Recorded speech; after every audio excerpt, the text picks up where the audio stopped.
இந்த அரசாங்கத்துக்கு எதிராக எதற்காக ஆர்ப்பாட்டம் செய்யணும், எதற்காக போராட்டம் நடத்தணும், எந்த விதமான காரணமும் கிடையாது.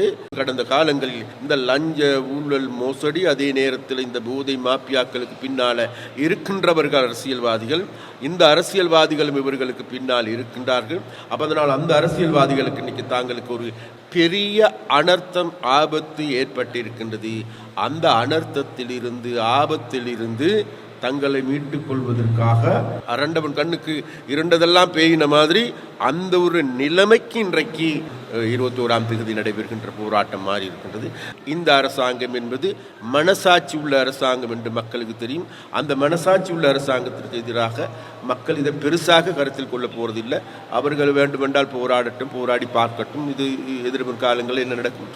இதேவேளை சஜித் பிரேமதாச தனது கையால் மண்ணை வாரி தலையில் போட்டுக்கொண்ட செயல்பாடே தோட்ட தொழிலாளர் சம்பள உயர்வு விவகாரத்தில் நடந்துள்ளதாக அமைச்சர் இங்கு சுட்டிக்காட்டினார். தோட்ட தொழிலாளர்களுக்கு 200 ரூபாய் பெற்றுக் கொடுத்ததன் மூலமாக அந்த மக்களுடைய வாழ்க்கையை மேம்படுத்துகின்ற ஒரு சிறிய அடிதான் இந்த 200 ரூபாய் சம்பள அதிகரிப்பு. அதுவும் போதாது.